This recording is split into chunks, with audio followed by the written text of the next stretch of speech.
refused to give up. They all refused.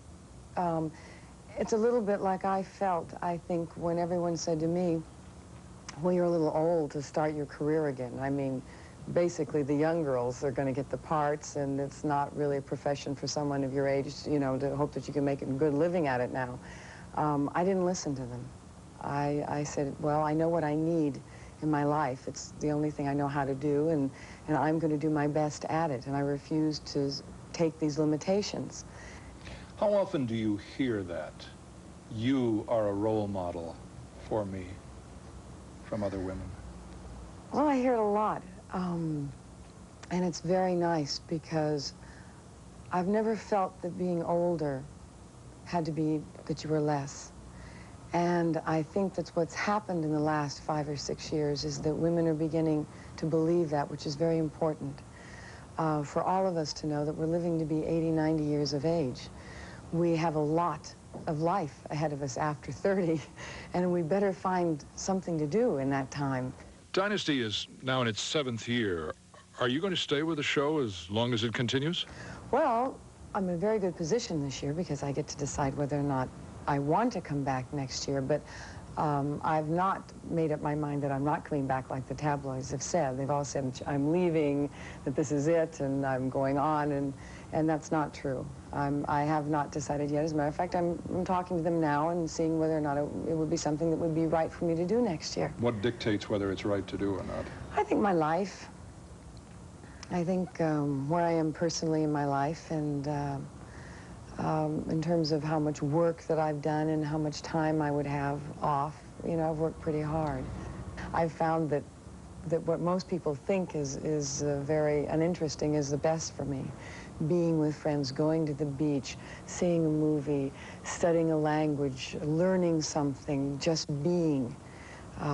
That's a wonderful way to be, and I've had to give all that up for the last 7 years. But on the other hand, the success of the last 7 years has made it financially possible to look at the... I can now do whatever I want to do for the rest of my life, which is a wonderful position for any woman to be in. I don't need anybody for the rest of my life. I would like to have a relationship, but I don't need a relationship.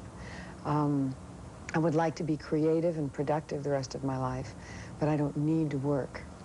Part of the joy of working now and having this Take Charge program is to say to other women that from 7, 8 years ago, being totally dependent on other people in my life, mostly because I didn't want to take the responsibility for my life.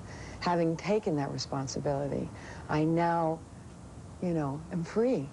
And that's possible for anyone to have if they have the desire and they're not afraid to face their fear and their anxieties. And basically what everybody says, you know, they're going to want to try and stop you. And you don't have to be stopped. Where's the basis for that? What does that come from? Is it spiritual? Is it philosophical? Is it... Probably both. But I think basically it's because I want to be happy. I had a lot of people want to be happy. Well, I had a difficult childhood. When I say difficult, I mean people have had worse childhoods than I have had. But basically I began my career, I was a very shy person, so they forced me to take drama because I couldn't get up in front of the class and give a book report. So I've had to overcome a lot of fear to be where I am today and do what I'm doing. If I begin to think I'm a star, when the series is over and when show business and I are no longer together, it would be very depressing for me. So I don't even get involved in that, you know. To hold on to something that isn't real, like being a star, like that makes me special, like I can't pick up something and carry it, would be very sad to me if I lost touch with who I was. You know, we're all in this world together, and there's nobody any better than anybody else. And the sooner everyone finds that out, the better the world will be.